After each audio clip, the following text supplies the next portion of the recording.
Floyd's Mayhem Garage today. Alright, well, I've got the trailer hooked up because I've got a truck to go pick up. Still not 100% on the year. The VINs on these are kind of weird, same as like the swept line, but I believe it's 1968 Dodge C500. C designating the low cab forward, or the LCF, which is the Dodge truck with the swing out fenders. So, pretty cool setup. Yeah. Found I've been talking to this guy for quite a while. My dad ended up expressing more interest towards the truck, and so I went to look at it with him, and in person, he decided he didn't want it. And of course, in person, I was looking at it, and I thought it was a cooler truck, you know, in person, and it's big.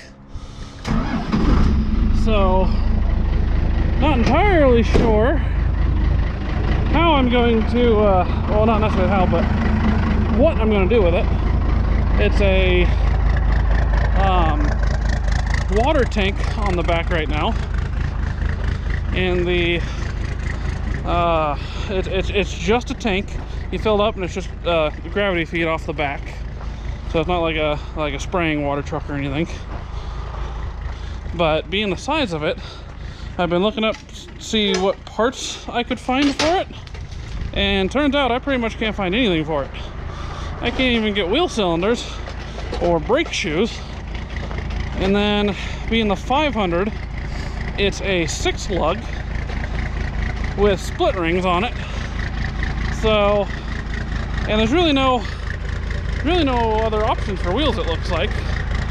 So, I don't know, I'm gonna figure that one out. This might have frame swap potential, so we'll see. But yeah, that's what we're getting loaded up to do. So, gotta get the winch on the trailer, grab a battery, and we should be hitting the road. It's not too far away, about 20 minutes over to the next town. So, I think we'll see you there. And we're here. And it looks like Joel's already here.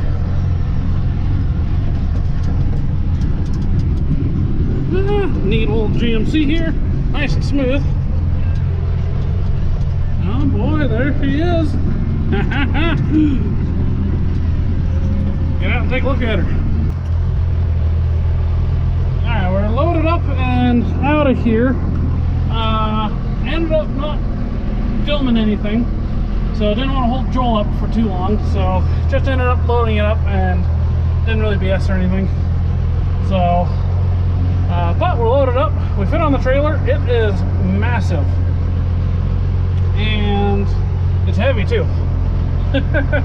But it just barely fits on the trailer.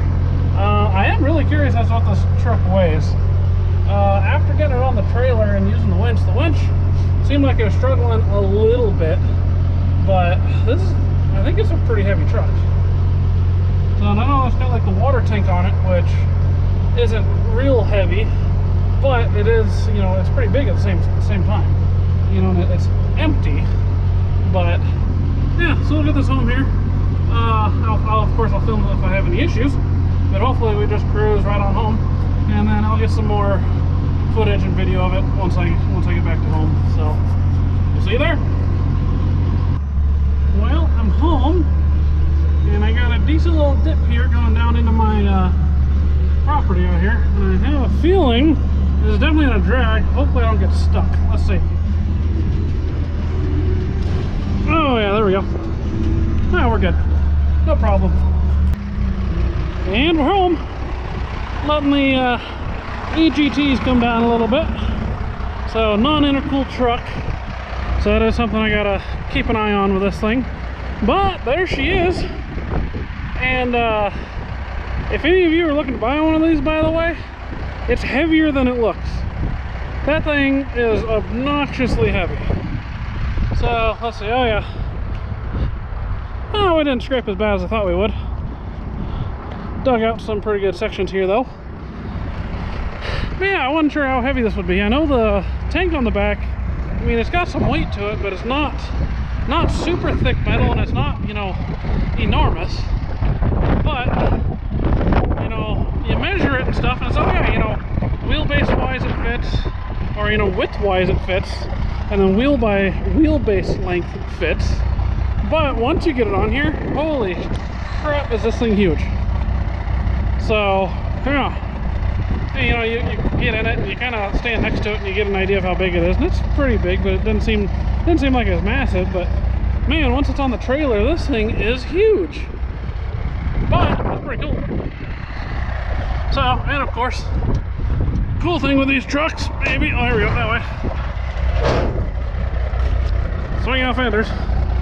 That's just pretty neat. Maybe I'll stay on the other side. The exhaust is probably noisy on this side, isn't it? And it's windy. So wind doesn't help. That's alright. I'm sure you can hear me good enough.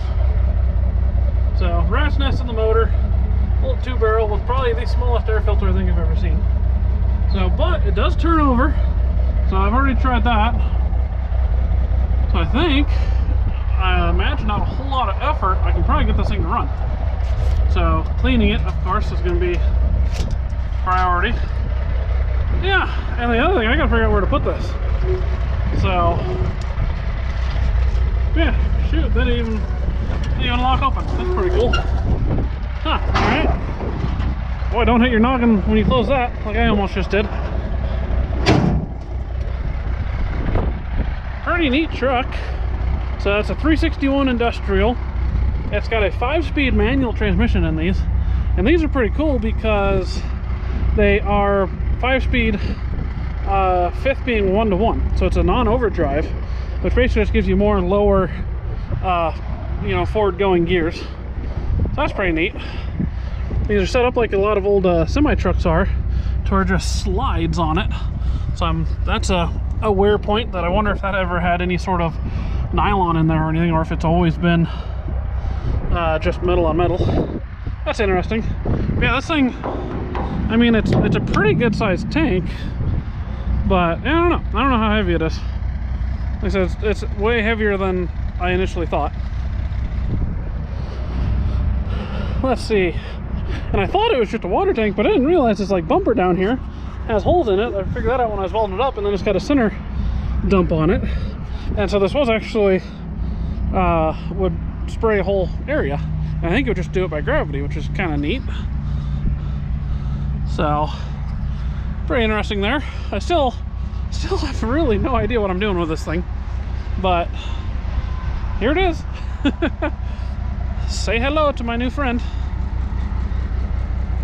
So yeah, you know, same thing. Fender swings out. And the cool thing too is it's actually got latches here, so the hood opens up kind of normal as well. So that's pretty cool. Yeah, we're manual steering, which kind of sucks, but it's kind of cool at the same time. So very old school.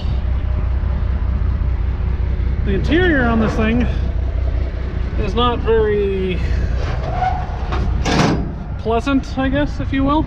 Oh man, I can't even get up there. Oh, the old refrigerator door handles, those are cool.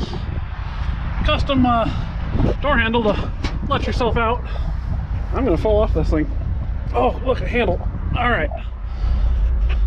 So yeah, 5-speed shifter with the and that's one thing I was curious. There's no air on this truck because it's hydraulic brakes. This has got to be electronically controlled for the rear end. So that'll be interesting. I'm curious if that works, and if it doesn't, if you can even get parts. That's one thing I've come to find with this truck. Parts seem to be pretty much non-existent for this thing. So that could be a problem, which that's where I'm kind of leaning a little bit more towards the idea of a frame swap under this thing, and or possibly see what I can find for axles. I don't imagine I'm going to find a whole lot for axles for this thing, but it's a cool truck nonetheless.